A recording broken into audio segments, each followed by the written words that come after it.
Bien, Juan, estamos hoy en estos viajes que nosotros damos de Comic Master, estamos hoy en Chile y Anda, tenemos hoy un invitado especial, su nombre es Francisco Ortega. Así que vamos a escuchar un poco hoy sobre la historia de los cómics en Chile y tenemos varias sorpresas más que nos va a traer Francisco aquí en... Comic Masters.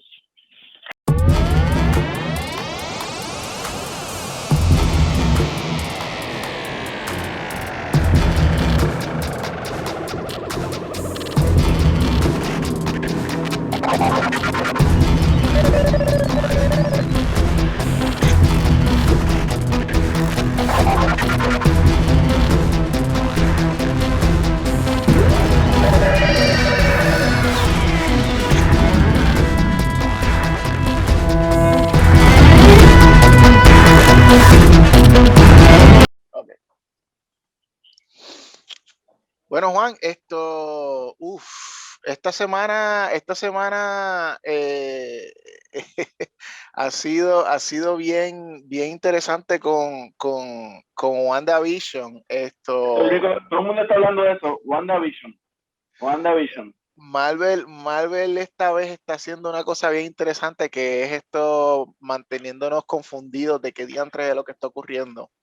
Pero saben que lo que se supone que hubiera sido un segmento donde Juan y yo discutimos WandaVision, no lo vamos a hacer aquí. Lo vamos a hacer a través del app de Stereo. Una vez acaben de ver este programa, vayan directamente al app de Stereo porque tenemos un after show en vivo, Juan y yo, donde vamos a discutir las cosas que están ocurriendo en el pop culture, en los cómics. Vamos a hablar un poquito de nuestras impresiones de este episodio que estamos grabando aquí con Francisco. Así que ya saben, en el app de Stereo me buscan a mí como D. Ángel Fuente y buscan a Juan como J. La Paixe. Creo que sí, J. La Paix. Sí. Si no, me van a encontrar a mí a través de mi profile, van a encontrarlo a él, porque estamos atados, él y yo, para siempre, como 12 meses. Francisco, bienvenido, bienvenido a Comic Master. Hola. No, gracias a ustedes por la invitación. Siempre es un gusto hablar con hermanos continentales, ¿no? Estamos como norte, centro y sur de América. Y nada, hablar de esto que yo creo que nos hermanea mucho, que es el cómic hispanoamericano o latinoamericano, en general, que es más grande de lo que uno cree. Acá en Chile sabemos muy poco del cómic mexicano, muy poco del cómic centroamericano, de Guatemala, de Honduras. Sabemos más del cómic argentino porque tenemos al lado y del nuestro. Pero creo que aún hay una tarea pendiente de escribir o de hacer una gran enciclopedia o por llamarlo de alguna manera, del cómic latinoamericano para que podamos conocernos tanto los autores, en mi caso yo soy autor de cómics, soy guionista, pero también los fanáticos y los lectores, y demostrar que hay harto más que solo la hegemonía de Marvel y DC. Sería cool que podamos hacer una cumbre sí, de artistas, o sea, fuera del formato Comic Con, sino una cumbre de escritores y artistas exponiendo trabajos e ideas, así como si fuéramos hombres literarios del siglo XIX. Sí, claro. O sea, no tan parecido a una Comic Con, sino más parecido a lo que hacen en Angoulême, que es como un salón del cómic, así como de... Exacto. Para hablar intelectualmente. Suena un poco pedante, pero yo creo que tiene que ver con eso, tiene que ver con reconocer este arte a nivel latinoamericano, porque de verdad, por ejemplo, del cómic mexicano, yo los recuerdos que tengo son los cómics Novaro que leía cuando niño, pero eran Marvel, DC, y de repente se colaba algún título como Calimán, como Memín, que son claro, que eran de origen.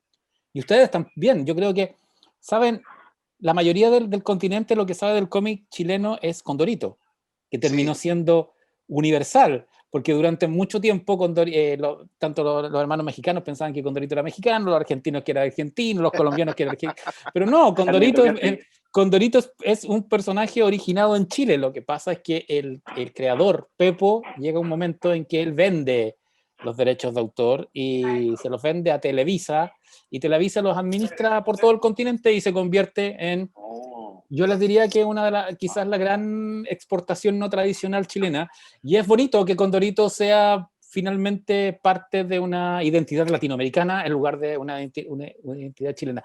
Pero ojo, yo les recomiendo googlear de repente y buscar condoritos antiguos, condoritos de la década del 50, 60, 70, el condorito chileno, que es muy distinto al condorito que conoce. Yo soy de la más... generación yo soy de la generación del Condorito de los 80, tal de 80 y 90. Claro, yo diría cuando ese ya es mi era primer uno. cuando ya era hispanoamericano, pero los 70 sí. era muy local. Y de hecho la mayoría de los chistes tenía que ver con la realidad política, de la realidad política y social. Los conductores de televisión, por ejemplo, las estrellas de televisión chilena de los años 70 eran parte de los gags de Condorito. Todo el proceso político del golpe militar de Pinochet era parte de Condorito. Todo lo que es la vida del campo chileno, porque los primeros números de Condorito, Condorito, digamos la historia de origen de Condorito tiene que ver con el campo chileno, con la pobreza del campo chileno. Por eso él usa estas sandalias que se llaman ojotas acá en Chile, y por eso él es un cóndor, por eso no tiene papá, por eso... y en las primeras aventuras de Condorito fumaba y era un bandolero, no era un personaje... sí, como divertido, y solo divertido, como ahora. Ajá. Pero en el inicio era como un pillo, él robaba gallinas, era un personaje bien especial, Condorito. Yo me acuerdo muy bien pero nada, el Condorito, como está hablando Ángel, que inclusive tenía la hegemonía Disney, que inclusive le hicieron su sobrino que era Coné, sí. y todo eso. Y me acuerdo que la impresión que me daba de él no era de un bandolero, pero era como el vagabundo de Chaplin. Era esta persona que estaba siempre por ahí, no se identificaba con nada, pero a la vez tú lo ponías en cualquier trabajo y eso. Pero tú sabes por qué surge Condorito, cuál es la razón. Pepo, el creador de Condorito, que era un dibujante de humor político y de humor picaresque, de señoritas desnudas y todas esas cosas en la década del 30, 40. Disney realiza un corto que creo que lo daban antes de Blancanieves o una de las primeras películas, en la cual era un recorrido por América. Y el personaje emblemático del sur de América, digamos de Chile, Argentina, Perú, el cono sur, era un cóndor humanoide. Y acá en Chile, y lo vestían de chileno, pero no tenía acento chileno. Entonces acá ocurre que los dibujantes de la época, de las revistas de historietas de esa época, no tomaron muy bien el chiste de la broma de Disney, de este cóndor humano, y decidieron rehacerlo. Por eso las similitudes con Disney, por eso tiene sobrino y no tiene hijo, por eso tiene una eterna novia con la cual nunca concreta, por eso tiene estos personajes que son básicamente, o sea, la mayoría de los personajes son personas, son humanos, pero también hay personajes curiosos como el que tiene cara de gato, come gato, o huevo duro, o garganta de lata. Igual hay un montón de personajes que fueron quedando de lado porque eran políticamente incorrectos con el tiempo. Había un personaje que era Don Jacobo, que era un judío tacaño. Entonces ese personaje definitivamente lo borraron. O había un personaje que era un Titicaco, que era un boliviano muy estereotipado de Bolivia, también para afuera. Y nada, hay un montón de personajes que definitivamente con el paso de los tiempos hay cosas que van cambiando, y que Condorito, fíjense que yo creo que es una buena manera de ver la historia de Hispanoamérica del siglo XX, porque es un personaje que comienza muy local y se va expandiendo primero a los países vecinos, Argentina, Perú, Bolivia, luego se va extendiendo y finalmente se convierte en una franquicia continental Bueno, y termina siendo una película. es a nivel de que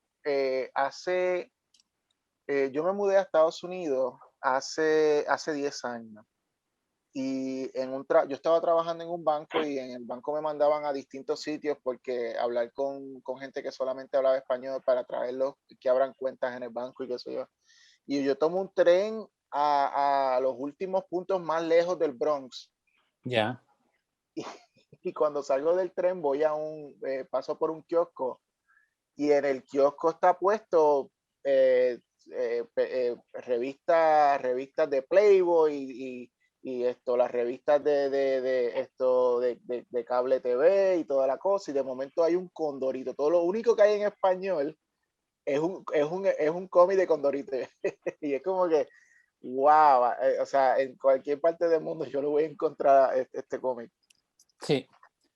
Y bueno, lo que ha ocurrido acá en Chile en el último tiempo con Condorito es que han salido recopilaciones en formato libre. De hecho, Editorial Planeta creo que va a publicar como un Condorito de lujo con los originales chilenos wow. a fines de Una año. una versión nueva de Condorito de lujo, porque No, No, pero es una recopilación. es una recopilación de los clásicos, sí. No, pero esto es solo del material clásico, del material que está fuera de...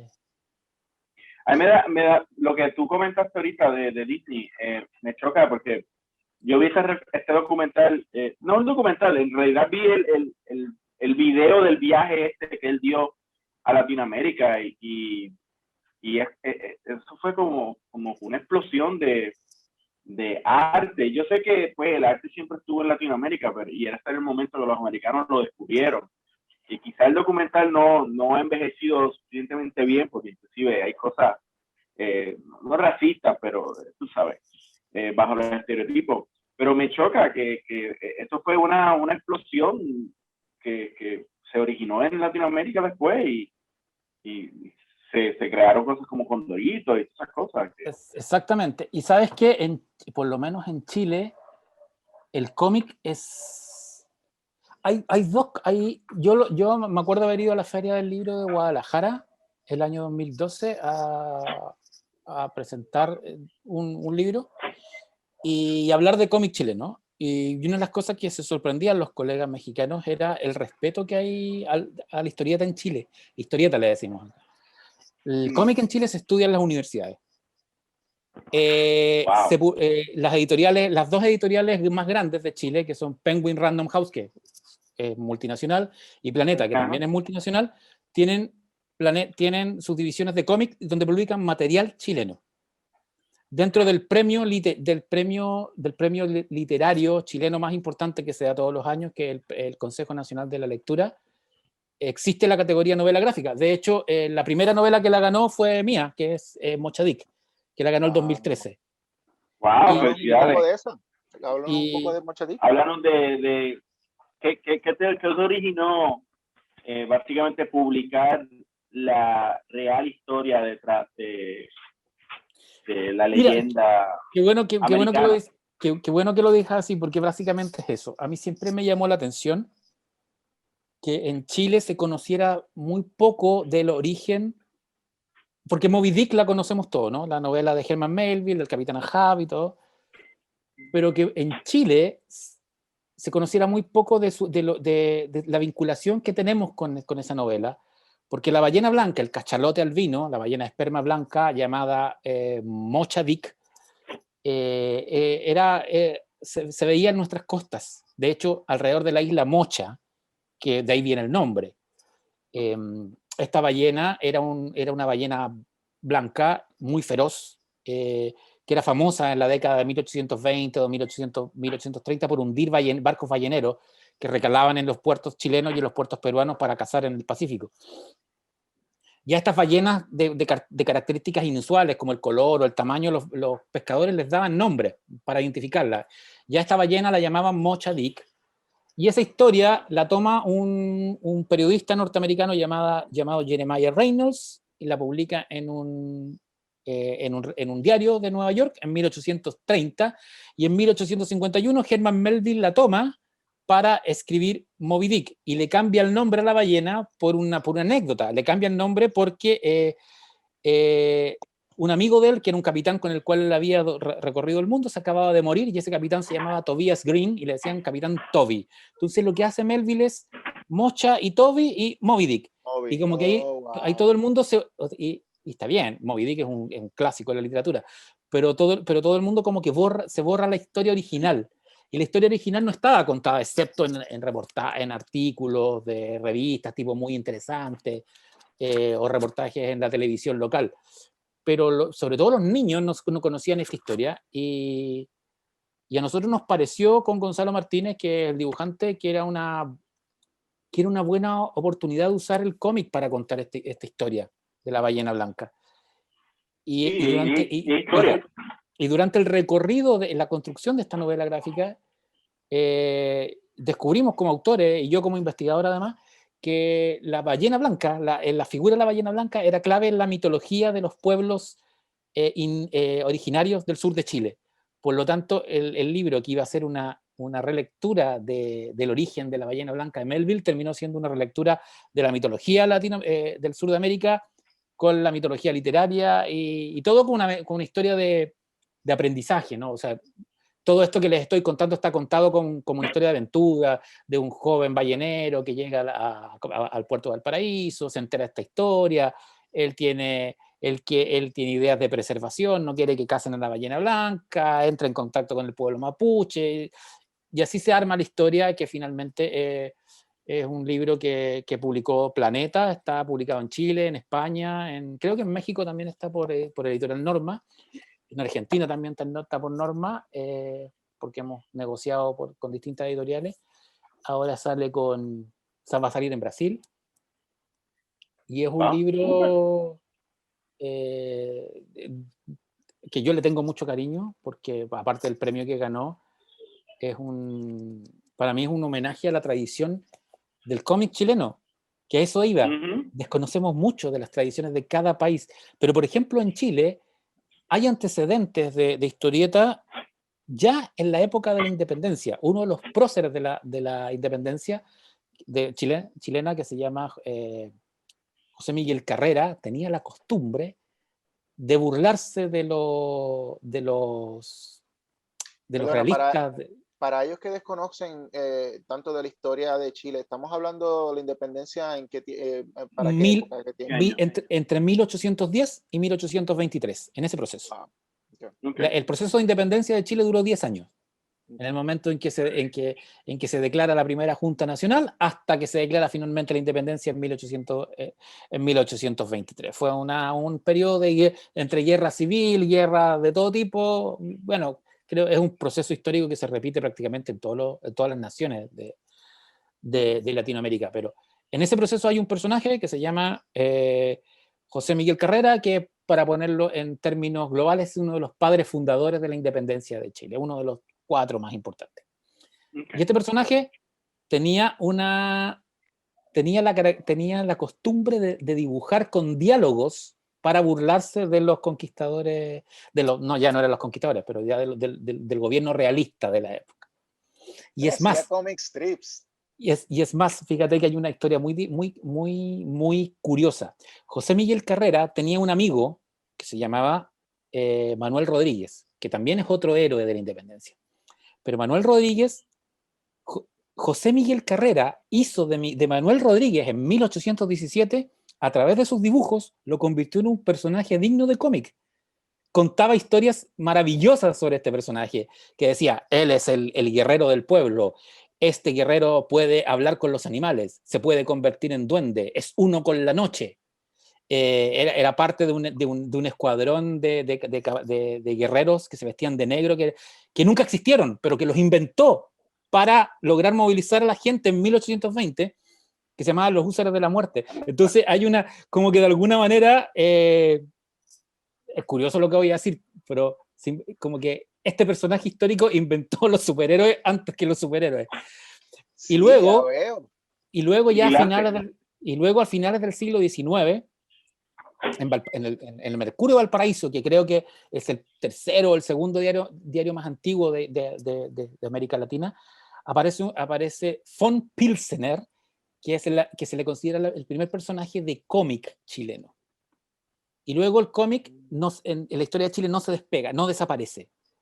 Se convierte en un formato de educación y de transmisión de contenidos muy potente, sobre todo a través de las revistas infantiles de la década de 1830 a 1850, que es el Peneca, es el OK, y donde aparecen personajes muy curiosos. Fíjate que una de esas revistas comienza a publicar sin pagar licencias Superhombre, que era básicamente Superman, pero le cambian los colores al personaje.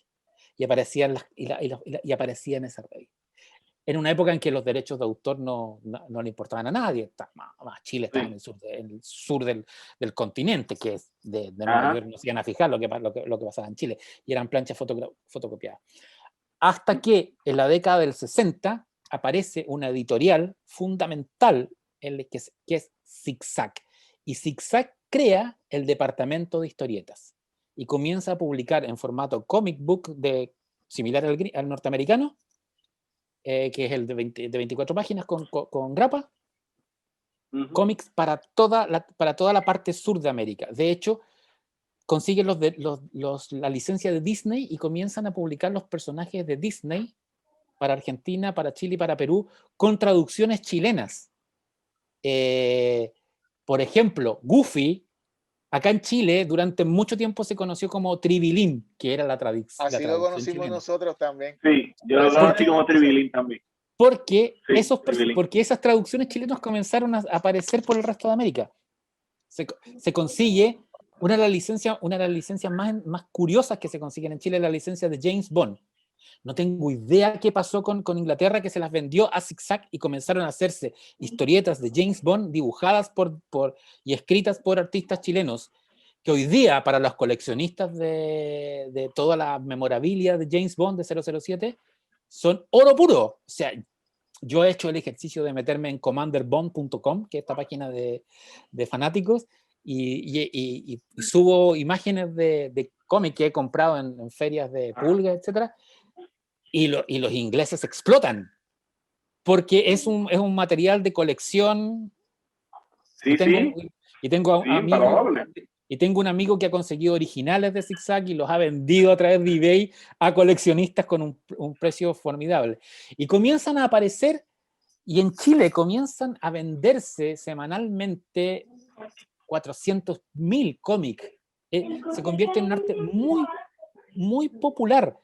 Porque al contrario que Argentina, que digamos siempre fue un cómic más de autor, o Estergel, en Chile el cómic potente fue muy, muy comercial.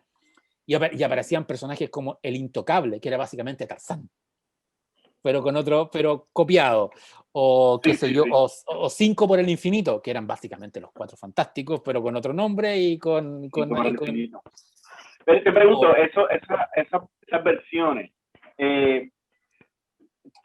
cogían el concepto y entonces una persona allí en Chile se ponía a inventar detrás de eso y haciendo una vertiente diferente o traducían el cómic que no, eran como llegaba poco material de Marvel, DC a este lado, así eran personajes originales, pero basados en personajes que acá nadie conocía, como el Capitán Júpiter, por ejemplo, que el Capitán Júpiter es básicamente un Superman chileno.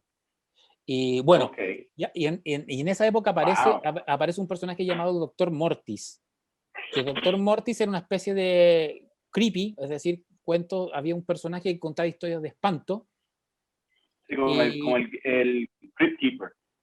Exacto, y el Dr. Mortis se convierte en un personaje multimedial, porque lo toma la radio en Chile y comienza a hacer radioteatros de espanto, y lo toman algunos cineastas para hacer adaptación. Entonces, de alguna manera, el Dr. Mortis se convierte en el primer personaje 360 del cómic chileno.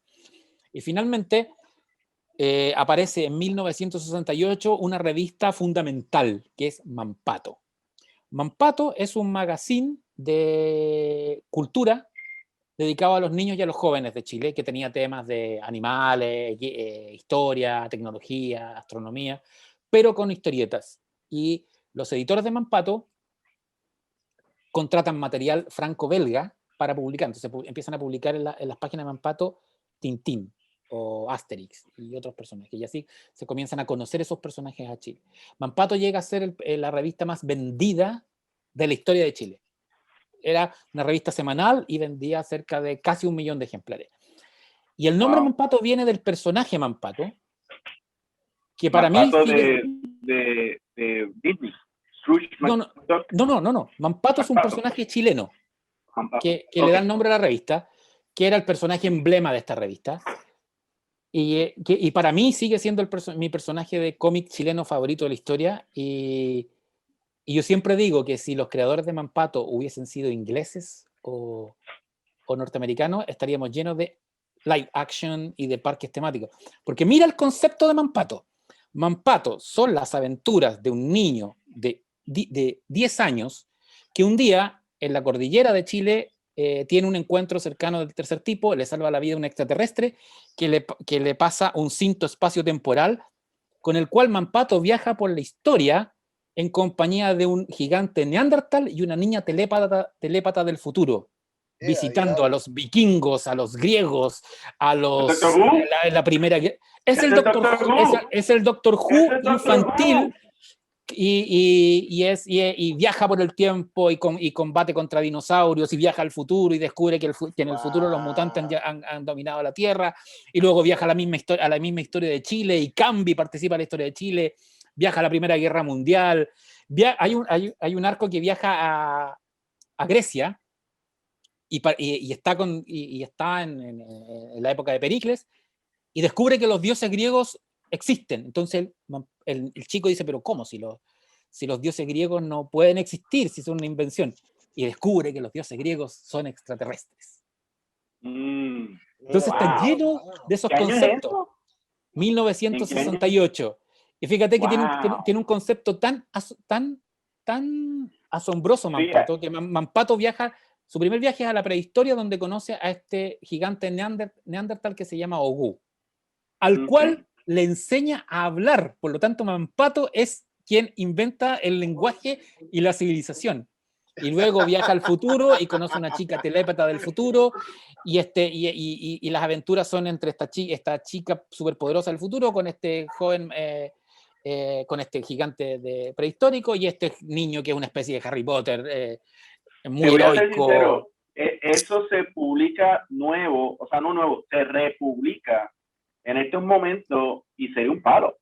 Es más, Doctor Who te demandaría. O sea, es probable, claro, no tiene la caseta ni nada.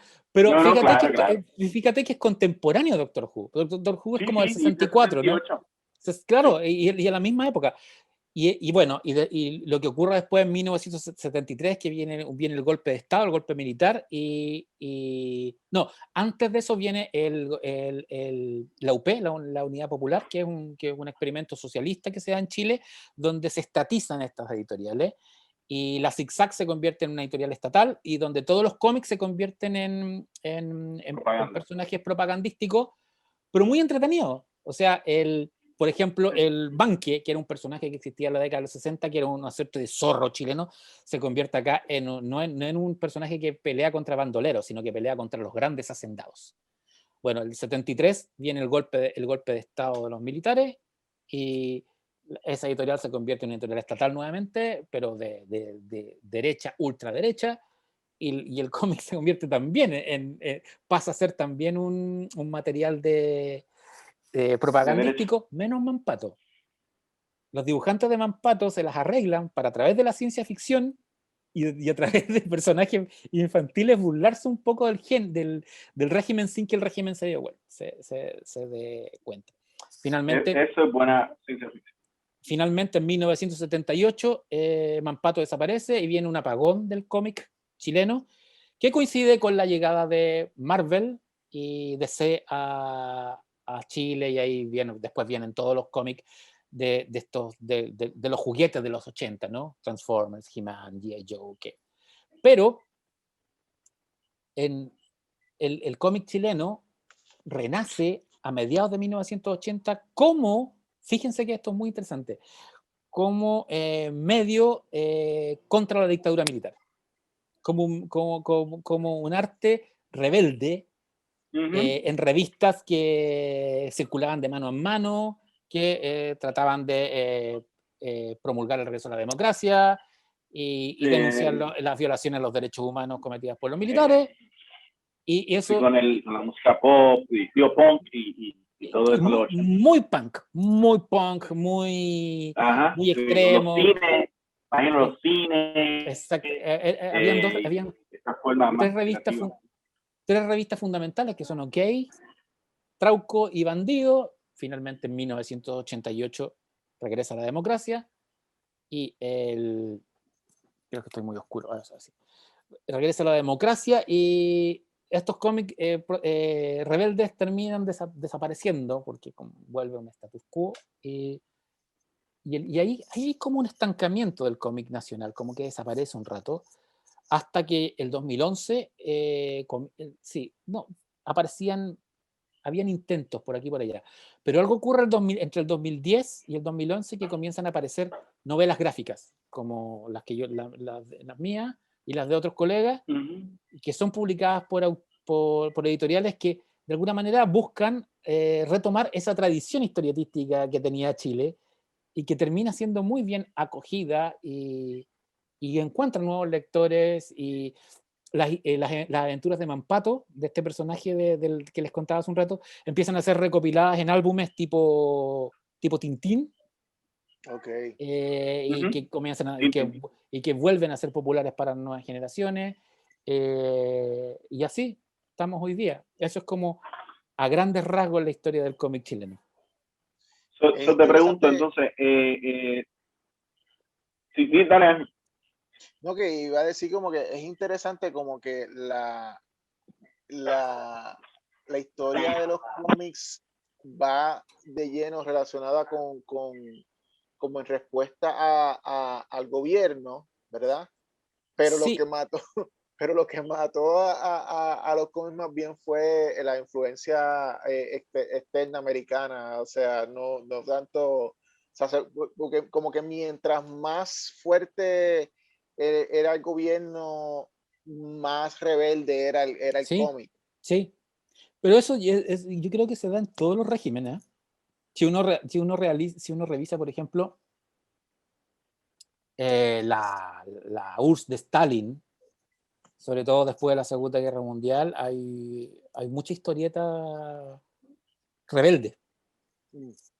En la Cuba de Fidel Castro también, en la dictadura de derecha de Argentina, para qué decir.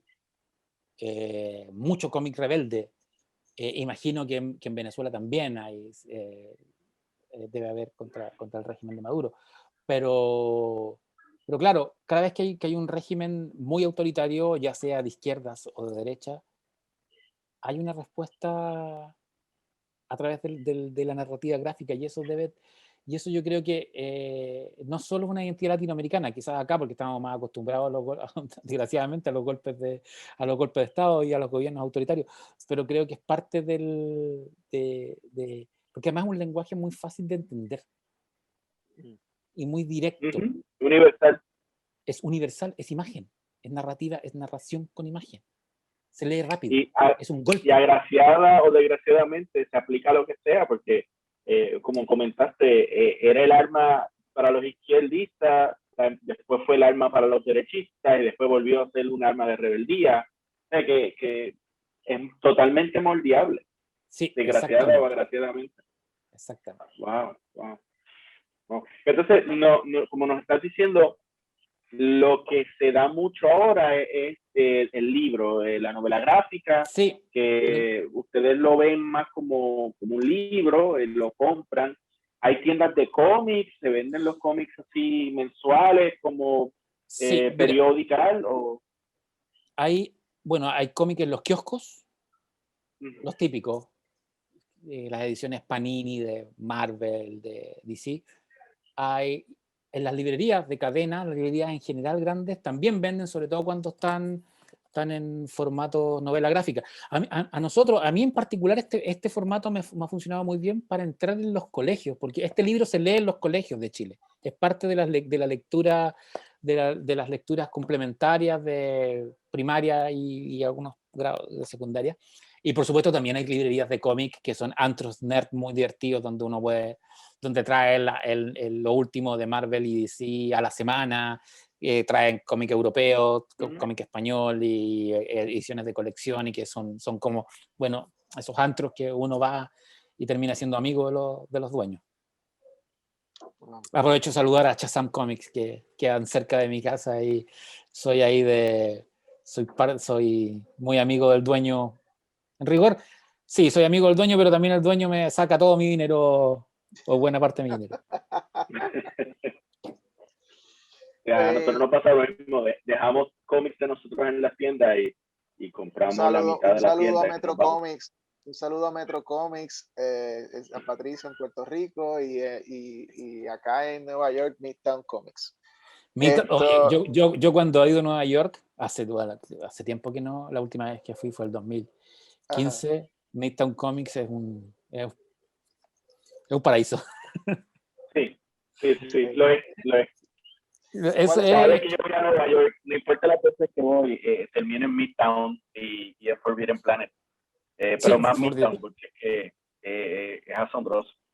¿Sabes qué otra cosa que se ha dado en una cuestión muy particular, que yo creo que no se da en ningún otro, que lo hemos hablado, no se da en ningún otro gobierno, que el Ministerio de Cultura de Chile es súper pro cómic? De hecho, han mandado delegaciones de artistas chilenos a la Comic Con de San Diego, a Angoulême, como delegación nacional, fomentando la industria del cómic chileno y dando a conocer talentos nacionales afuera. Y creo que la Comic Con, la de Nueva York iba a ser este año la delegación, y era muy probable que fuera yo también con otra gente a dar una charla ahí. Pero bueno, todos sabemos lo que pasó este año. Y además, y eso ha favorecido que hayan artistas chilenos que hoy día están trabajando en la industria. O sea, Gabriel Rodríguez, por ejemplo, que es el dibujante de Lock and Key, ¿no? Junto al hijo de Stephen King. O Nelson Daniel, que es con quien trabajé yo en 1899, que hoy día bueno, él estuvo en Juez Dredd, ahora está en Tortugas Ninjas para IDW, y está ahora en Legendary Comics, creo que va a estar a cargo del nuevo título de Godzilla. Está Félix Vega, que ya es más de cómic de autor, heavy metal en Estados Unidos y en Francia también publica álbumes.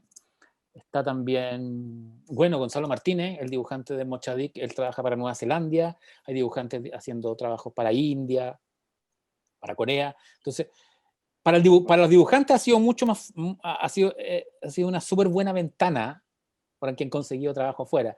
Los guionistas todavía es más complicado, como que el talento no confía mucho en los escritores. Un saludo a Ángel, sí. El guionista. Sí, yo soy guionista y también, y como que, bueno, ¿no? uno como que está oculto debajo del dibujo. Yo también soy guionista de cine y televisión también, así que sé que básicamente las glorias son para el director o para el dibujante. Sí. En este caso, sí, de hecho, aprovechamos aquí para contestar una pregunta que Juan me hizo antes de empezar el programa. Juan me preguntó, ¿cómo diantres tú conseguiste a Francisco Ortega? Y pues la contestación es por en la búsqueda de distintos escritores o artistas de distintos países. Me acordé de que yo en Puerto Rico tomé una clase de guión de telenovela con el Chascas. Sí, y yo pues obviamente él fue como que mi única conexión con Chile hasta ese momento, y yo le escribo a él y le digo, mira, estoy haciendo este programa sobre cómics, ¿conoces a alguien? Y él me dice, fíjate, yo obviamente lo que me dedico es más a otro tipo de libreto y eso, pero conozco a esta persona que ha escrito, es novelista, pero también ha escrito libretos de cómics y cosas así. Ahí fue que me conectó con Francisco. Sí, gran amigo Eh, Chasca. Sí, de hecho, un saludo a Chasca. Yo saqué A en la clase. Excelente. Gracias. Es buen profesor, además. Sí, sí, Es sí. súper buen Yo voy profesor. a, eh, yo no era fanático de las telenovelas hasta que empecé con la clase de él. Él me hizo fanático, a él me Y te das encanta. cuenta que es un género muy respetable y muy de identidad propia, ¿no? Muy identidad latinoamericana. Sí. Vamos a hablar, Francisco, entonces de ti. Vamos a Ya. hablar de tu trayectoria como escritor y tu trayectoria, primero como, obviamente, pues, como mencionaste, pues, tú eres guionista en adición a hacer novelas gráficas. ¿Cómo tú comienzas entonces a escribir y de ahí cómo tú brincas a novelas gráficas? Ahora, yo soy lector de cómics desde niño. Yo aprendí a leer con los cómics. ¿Te Con la acuerdas revista tus primeros cómics? ¿Cuáles Bueno, fueron tus primeros sí, me cómics? acuerdo perfectamente. Por un lado, Mampato, que era el que les acabo de contar, Sí. pero por otro lado, también las historietas Novaro que llegaban a Chile. Batman, Flash, Superman, Tarzán, Turok, el guerrero de piedra. Y Yo iba eso a fueron, decir, te dijiste de Doctor Mortis. sí, Yo, a menos que esté confundiendo, yo como que estuve haciendo recientemente un estudio sobre cómics viejos de la época, no tanto de los 60 y 70. Encontré la editora sí. Dell, algo así. Y vi unos libros de que algo así como Doctor Mortis. Es lo mismo. Es lo mismo, porque el Dr. Mortis en la década, a finales de los 60 y de los 70 De 60 y 70. empieza a exportarse. De hecho, Ajá, el guionista se va a Argentina y sigue con la franquicia, con editoriales argentinas, e ok, incluso se vende a México, creo, y a Centroamérica. ok. No recuerdo a qué país exacto, pero también Ah, pues el mismo, ok. Es una exportación. O sea, que los cómics entonces estuvieron presentes Sí, desde joven tú. sí, y a mí siempre me gustó contar historias desde niño. Y yo por eso estudié periodismo y luego me empecé a hacer talleres, o sea, cursos de literatura creativa y guiones. Pero yo quería escribir cómics, lo que más quería era escribir cómics. A pesar de que empecé escribiendo, publicando novelas, thrillers históricos, thrillers de terror, thrillers de ciencia ficción, novelas que les ha ido muy bien acá en Chile y que, de hecho, yo vivo de esas novelas. De los derechos de autor, además, y en forma paralela comencé a escribir para televisión algunos proyectos de series, primero acá chilenas, ahora estoy en proyectos más grandes como para HBO, para Netflix, cosas que se están trabajando para afuera. Pero yo tenía una deuda con el cómic, porque era mi gran amor. Y ese amor se sacía de alguna manera en el año 2009. Ocurre que el año 2009 Chile cumplía 200 años de vida libre, de independencia, el 2010. Por lo tanto, entre el 2009 y el 2010, Chile se puso de moda. Y al ponerse de moda, todo el mundo quería proyectos chilenos, rescatar la historia chilena. Y con un grupo de amigos dibujantes se nos ocurrió, mira la barbaridad que se nos ocurre, nos pusimos una tarea encima del tamaño de un portaaviones nuclear clase Nimitz. Le vendimos a un diario la idea de convertir en cómic la historia de Chile completa en fascículos coleccionables. Wow. En fascículos de 4 páginas que salieran para los niños los sábados y los domingos. Wow. Obviamente este periódico dijo sí, es un proyecto transversal, hicieron un estudio de mercado, vamos. Y resulta que fue una súper buena idea, pero no tomamos en cuenta lo que cuesta hacer un cómic. El guión, la investigación, porque además tenía que pasar por profesores de historia de universidades, y luego el dibujo, los colores. Fueron 2 años pero maravilloso, pero que nos dejaron a todos agotados, pero a mí me recuperó el amor. No, en el fondo no me lo recuperó. Yo dije, yo quiero seguir haciendo esto. Y finalmente, con un integrante del equipo que habíamos participado en eso, que fue Nelson Daniel, hicimos esta novela gráfica, que básicamente que se publica en el 2011, que es una novela gráfica ucrónica, es decir, de una realidad alternativa, en la cual es un Chile steampunk, o sea, con tecnología del vapor, robot a finales del siglo XIX, donde hay un montón de elementos, qué sé yo, Drácula llega a Chile en lugar de llegar a Inglaterra, héroes de la historia de Chile descubren las montañas de la locura de Lovecraft, etcétera, etcétera. Y este cómic, cuando salió, le fue extraordinariamente bien.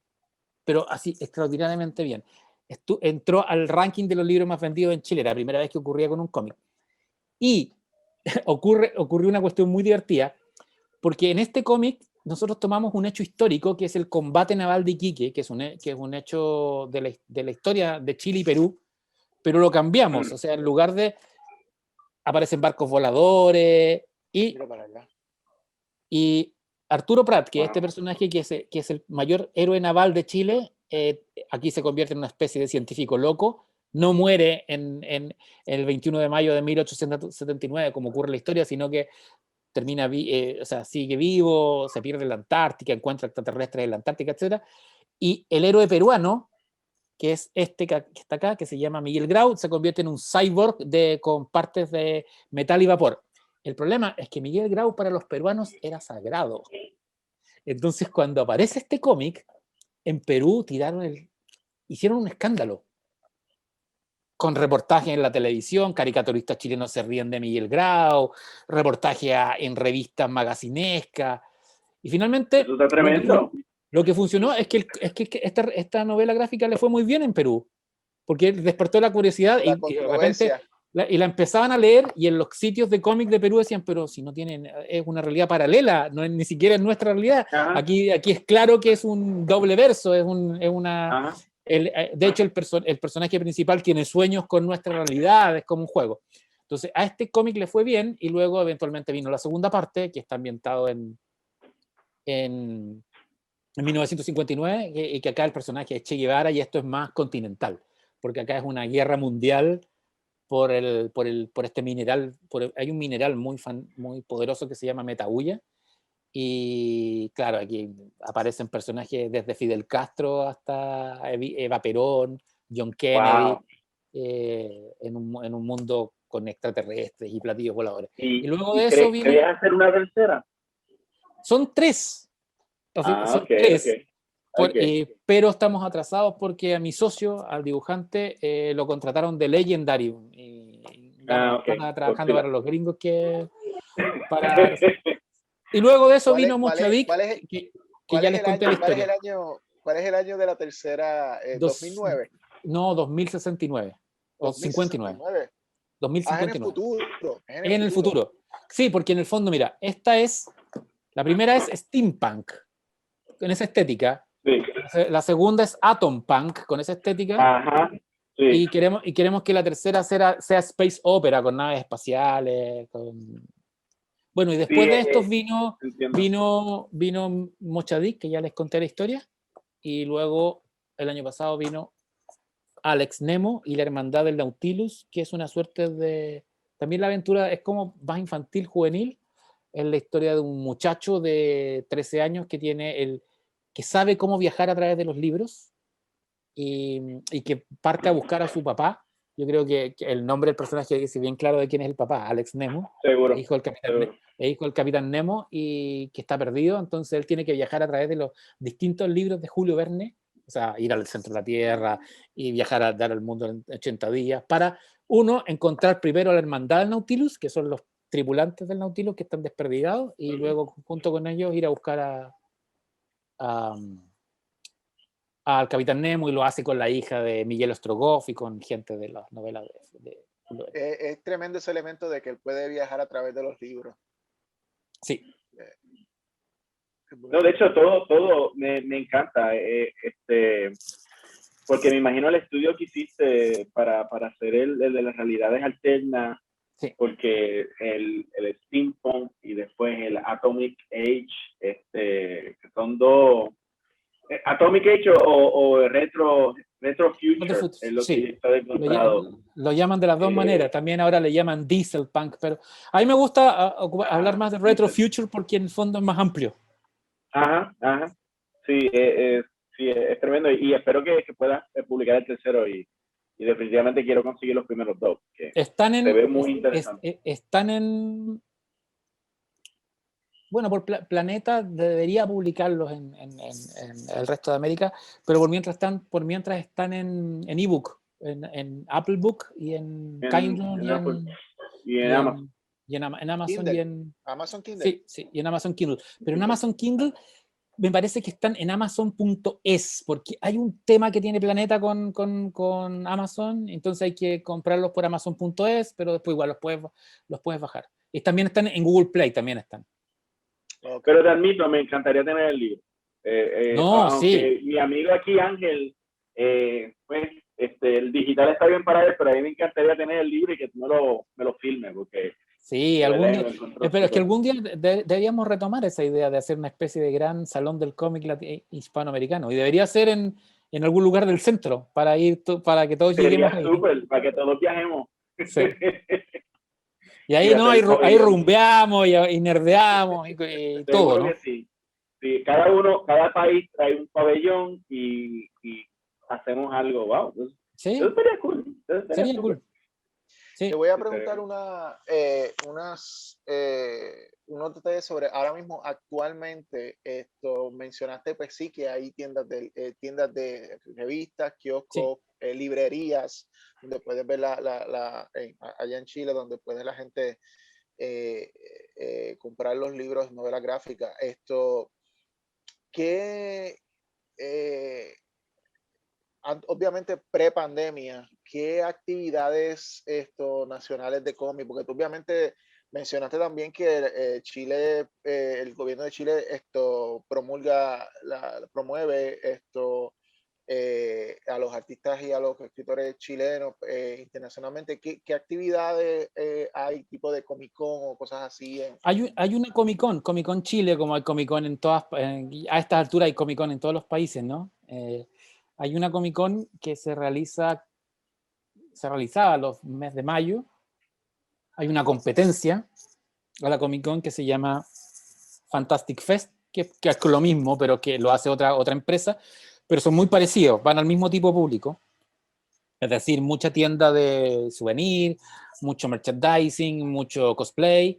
Y por otro lado, hay otro evento que se llama FIC Santiago, que es la Feria Internacional del Cómic, que esa es más de autoral, esa es más de historieta. Y esa la hace una universidad, o la hacía, no sé si va a seguir. Esa se hace en septiembre, se hacía en el campus de arte de una universidad. Y esa es más, claro, ahí no ves, no es chicos disfrazados, ni ves el stand de Fox, ni el de Netflix, que sí están en las Comic Con. Eso es derechamente mundo editorial, tanto editoriales grandes como Planeta o Penguin Random House, como también editoriales independientes, porque eso no se me fue. En Chile se hace mucha edición independiente de cómic, mucha editorial boutique que saca sus novelas gráficas o saca sus historietas en formato 48, 24 páginas, a color o en blanco y negro. Hay una súper buena, un movimiento súper fuerte que en la FIC Santiago aparece y tú te das cuenta, hay una editorial de Valparaíso, que es una ciudad de Chile, que tiene sus propios cómics, otra de Concepción, que también, entonces se juntan ahí. Yo diría que la diferencia entre FIC y Santiago Fest y Comic Con es que Santiago Fest y Comic Con son eventos familiares, gigantes, como la Comic Con. Y esto es Como más multimedia también, multimedia. sí. Y esto es más ¿Tú has participado de todo eso? De toda sí, esa... yo he participado sí, tanto como expositor o dando charlas hasta siendo parte como del equipo organizador.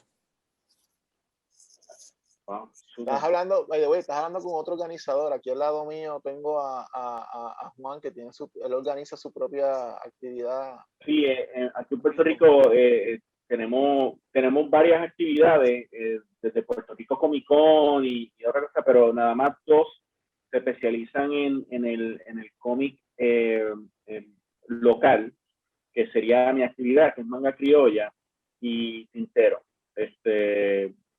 Y ahí pues ponemos a todos los artistas que están haciendo cómic en Puerto Rico, no en la gran escala que tú has comentado, pero sí ha habido un resurgimiento bastante notable en los artistas expresarse por medio del cómic y en el público pues respondiendo.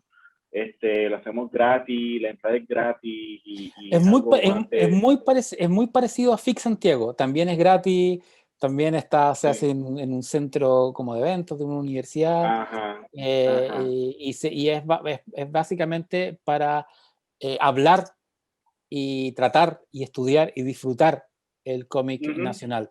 Pero también tenemos invitados, el FIC Santiago ha traído invitados básicamente de Argentina y Perú y Brasil, que es como lo que está más cerca. Pero por eso te decía que no es descabellado pensar que, bueno, cuando pase todo lo de la pandemia y toda esta cosa, Claro. hacer una suerte de gran salón hispanoamericano de cómic y de hecho debería hacerse en Puerto Rico, que está en medio, ¿no? Eso sería súper. Podemos ¿Tienes tarea? Ah, sí, tengo tarea. Sí. Entonces, Francisco, para llevarte, entonces, ya hablamos del pasado y del presente, ahora vamos a hablar de tu futuro. ¿Qué proyectos tienes tú pensados, que estás trabajando, algo que estás en este momento planeando para publicar, que se pueda saber? Sí, no, se puede. Mira, yo básicamente lo que estoy haciendo ahora es una serie de televisión. Soy parte del equipo de creadores de una serie de televisión, que es una serie de televisión chilena-mexicana que tiene que ver con aliens, con una invasión extraterrestre. Y en novelas, en libros, estoy terminando una novela de ciencia ficción, que espero salga el próximo año. Y este año aparece una novela gráfica mía, junto con Félix Vega, que creo que va a ser una novela gráfica que va a hacer harto ruido, sobre todo en Chile, porque es la biografía de Pinochet, del dictador chileno, en novela gráfica. Wow. Es desde la infancia hasta la muerte de Pinochet, pero no es realista, en el sentido de que, claro, está la historia del personaje, pero también están sus sueños, sus pesadillas, los monstruos. Hay mucha cuestión surrealista. Es biográfica. Es biográfica, pero también es muy raro porque se lee como una novela de terror, como una novela gráfica de terror. Wow. Esa sale a mediados de año. Así que ahí, bueno, si seguimos en contacto, les mandaré los book trailers y todas esas cosas. Por favor, sí, sigamos en contacto. Definitivamente. Y aquí es el lugar donde podemos promoverlo y de que nos vamos a mantener en contacto, eso es algo que, de hecho, una vez acabemos de grabar aquí este episodio, quédate que queremos hablar contigo. Sí. Pero definitivamente esto ha sido bien interesante. La realidad, Francisco, es que y muchas de las cosas que nos hemos topado, por ejemplo, cuando hicimos el show sobre la historia de los cómics en México, es la idea de cómo muchas de estas revistas que llegan a cruzar internacionalmente impactan las vidas en otros países y nunca nos enteramos quiénes lo hicieron, cómo lo hicieron, bajo qué circunstancias. O sea, por mi madre, que yo no sabía que Condorito era un personaje de político. O sea, era como que para mí siempre, obviamente mi experiencia fue y fue una buena, porque obviamente mi infancia y mis cómics, mi infancia los cómics comenzaron con Condorito, y de ahí entonces uno va y explora otras cosas, pero obviamente para mí siempre fue como que una cosa inofensiva, chistes y cosas así, pero como tú lo presentas es como que, wow, ahora me da esta curiosidad para entonces ir hacia atrás y ver Descubrir el origen, la sí, historia, el origen secreto, como se diría en el lenguaje comiquero. y el contexto a mí me gustaría ver la versión chilena porque la que yo vi era la mexicana y tenía mucho personaje que yo lo identificaba como mexicano, Boquetiano, el, el bully, me tripeaba que siempre ponía tú estás hablando de Saco de Plomo. Sí. Saco de Plomo, sí. Y todavía se llama, bueno, Saco de Plomo se llama en toda América. Pepe Cortisona, Saco de Plomo. Pepe Cortisona es su nombre, sí. Ajá. Sí, pero me acuerdo, Saco de Plomo, con el look ese setentoso y siempre buscaba a la monja en las esquinas, ponía o el cocodrilo, una monja y un sonámbulo. El sonámbulo, exacto, me acuerdo del sonámbulo. Y las mujeres que las dibujaba bastante sexy. Sí. Yayita era la novia, ¿verdad? Yayita, sí, muy exuberante. Sí, bastante. Y es interesante también ver esto, las sagas, como por ejemplo, que tú mencionaste de Manpato, las sagas que cada país nacionalmente tiene, o sea, sí. estuvimos hablando de, cuando hicimos el episodio de Argentina, nos hablaron del Eternauta.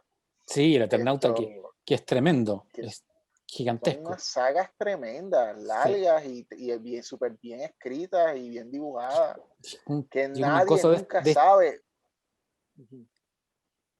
Creo que el Eternauta ahora lo están publicando en España. Fantagraphics y en Estados Unidos Fantagraphics. También. En inglés. Sí. Eternaut. Esto Sí. es algo que están haciendo ahora. Pero generaciones que no se enteran de esto. Y es como que te agradecemos un montón que hayas venido a participar en el programa, porque créeme que muchas personas ahora van a aprender esto de la contribución mundial que Chile ha hecho y continúa haciendo. Sí, es muy divertido lo que contábamos, lo que hablábamos de James Bond, porque ahí hay toda hay coleccionistas de la gente de Double Seven que van que te aseguro que les va a explotar la cabeza al averiguar que hay un James Bond chileno, pero con licencia del inglés, como autorizado, es oficial, y fue hecho en la década del 60. Y con el dibujo de cara basado en Sean Connery, era como, tienen que hacerlo así. Y es como... Wow. Me gustaría buscarlo. ¿Y dónde la gente puede conseguirse? A lo mejor fueran directamente a tratar de conseguir tus trabajos o contactarte en las redes. Mira, yo soy @FOrtega en todas partes. EFE Ortega, como la F deletreada. Okay. F Ortega. En Instagram, en Twitter o en Facebook.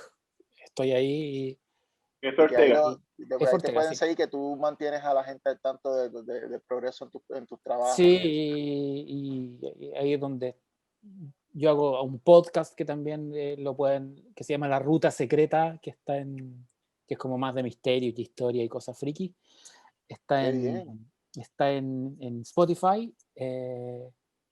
Y nada, me pueden contactar por redes. Yo soy súper fácil de encontrar y yo contesto todo. Gracias a las redes uno tiene lectores en todas partes, entonces como que dice, oye, pero ya queremos que los libros lleguen en formato físico, no los queremos en ebook. Pero bueno, mientras tanto están pero sí, pero yo, y se entiende, pero por otro lado, el ebook es una cosa inmediata, es una cosa que en este momento que estamos en pandemia es bien práctico.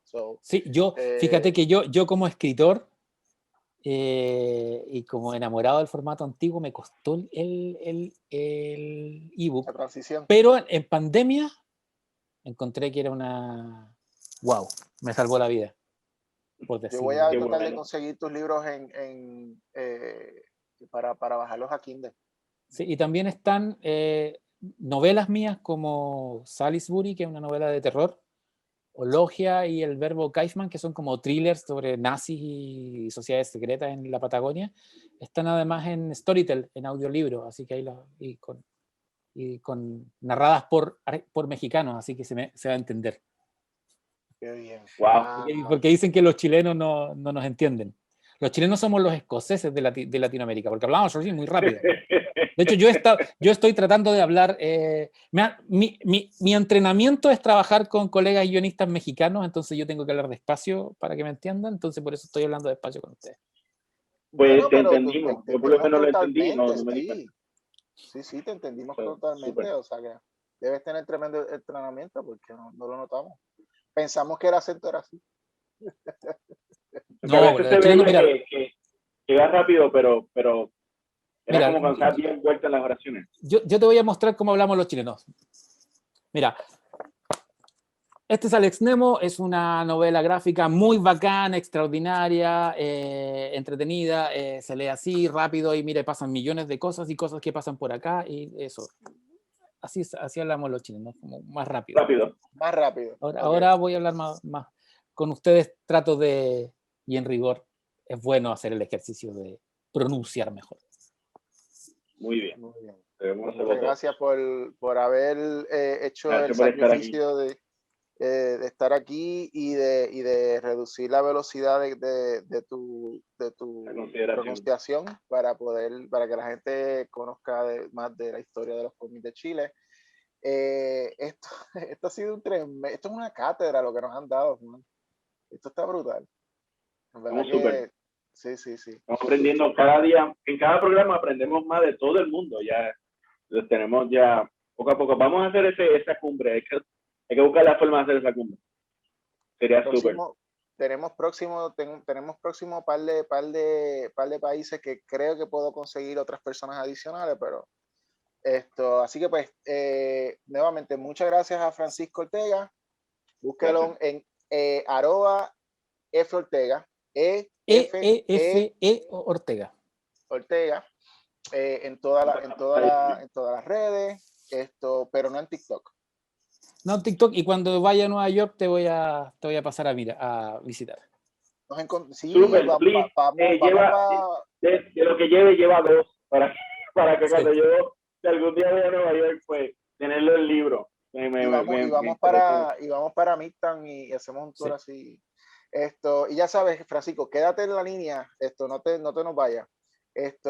Bueno, pues Juan, esto ha sido tremendo hoy.